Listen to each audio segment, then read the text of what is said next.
Ha dadasi, keldingizmi? Ha, yaxshimisan? Jiyanlaringiz qani? Matlubanikida. Uydan yana qochib ketishdimi shunda? O'zing nimaga bolalarni urding, a? Qimmat vazamni sindirishdi. Ey, sen olganmiding?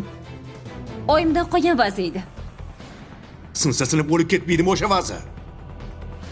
Nimaga baqirasan bolalarga? Ha, o'zimni bolalarimni ham urishaman-ku dadasi. U seni bolang, tushundingmi?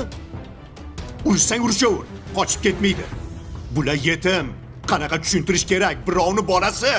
Uyimizga o't ketsa ham indamay o'tiraveraman-a bundan keyin. Sen odam bo'lmaysan. Yaxshi bo'pti. Agar kelishganda yana bir marta qattiq gapirib, qo'l ko'tarsang, oxirgi marta ogohlantiryapman. Nima qilasiz?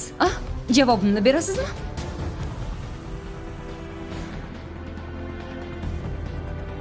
Onangnikiga ketasan.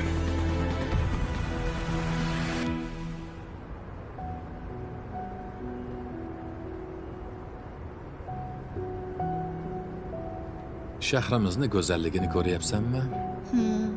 Juda ham chiroyli. Tepadan qaraganda juda ham go'zal-a? Quyoshni botishini qara.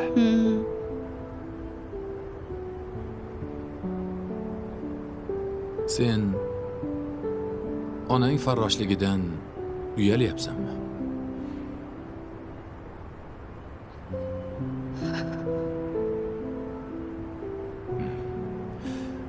Men senga hozir bir narsa aytib beraman. Har tong quyosh yer yuziga chiqishidan oldin nola qilarkan. Chiqqim kelmayapti deb. Nega degan savolga u shunday javob berarkan. Men yer yuziga chiqqanimdan keyin yer yuzini kir bo'lib yotishini ko'rgim kelmaydi derkan. Shunda Alloh shunday javob berarkanki, sen chiqaver. Men sabablarni qilib qo'yaman derkan. Shunday odamlarni sabab qilib qo'yarkanki, ular quyosh hali chiqmasidan oldin yer yuzini supurib sidirib, tozalab, suvlar sepib, mahallalarni, Toshkent ko'chalarini, butun O'zbekistonimiz ko'chalarini juda ham chiroyli qilib qo'yishar ekan.